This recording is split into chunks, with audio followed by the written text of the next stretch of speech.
কবির আহমেদ গোলাপগঞ্জ উপজেলার রনকেলি উত্তর এলাকার বনবাড়ি পাঞ্জেগানা মসজিদে দীর্ঘদিন ধরে ইমামতির দায়িত্ব পালন করে আসছিলেন। রাত প্রায় ৯টার দিকে মসজিদের ইমাম কক্ষে একা অবস্থান করছিলেন কবির আহমেদ। ঠিক সেই সময় পূর্বপরিকল্পিতভাবে ধারালো দা হাতে কক্ষে প্রবেশ করেন অভিযুক্ত রিফাত আহমেদ। অভিযুক্ত যুবক গোলাপগঞ্জ পৌর এলাকার রনকেলি উত্তর গ্রামের জহুরুল আহমেদের পুত্র। অভিযুক্ত রিফাত এই ঘটনা ঘটানোর পূর্বে মসজিদের ইমাম কবির আহমেদের ২টি মোবাইল চুরি করে। এর আগে তার 2টা মোবাইল নিছে, একটা নিছে কয়েকদিন আগে, আর এর মনে হয় সপ্তাহ দিন বাদে একটাও নিছে। ওটার সাথে দ্বিতীয় যেটা মোবাইল নেয়, টাচ মোবাইলটার সাথে তার টেকাও আছিল ৫,০০০, ওগুলো নিছে। নেওয়ার বাদে গত জুম্মাবারে আনিয়া আমার ইমাম সাহেবর মোবাইল দিছে। ইমাম সাহেব কইলা যে আমার মোবাইল আনিয়া দিছে, দিয়া আর কইছে ৫,০০০ কোটি টাকা আমার মোবাইলের ভিতরে আসিল, রাইত আনিয়া দিব এসা পরে যে মারছে হে, যে সুর হে।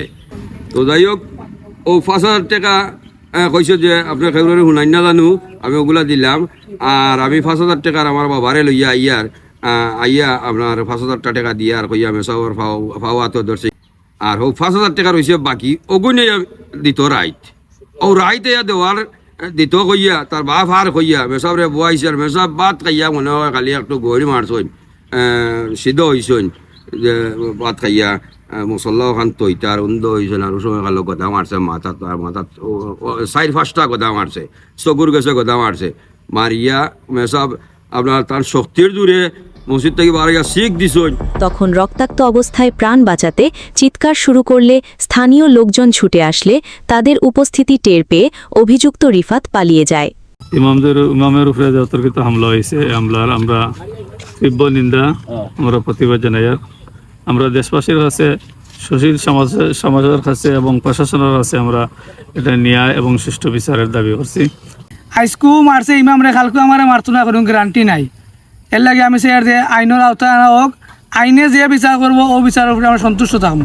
এই হামলায় কবির আহমেদের মাথার পেছনে, ডান চোখের ওপরে ও মাথার বাম পাশে গুরুতর জখম হওয়ায় এসব স্থানে মোট 16টি সেলাই দিতে হয়েছে। বর্তমানে তিনি Sylhet MAG Osmani medical college হাসপাতালে চিকিৎসাধীন রয়েছেন।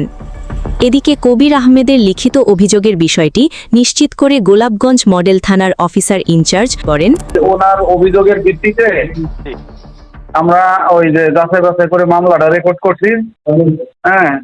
মামলা রেকর্ড করে এটা করছি, তদন্ত করতেছি। মামলা নং 23, তারিখ হলো 28/7/26।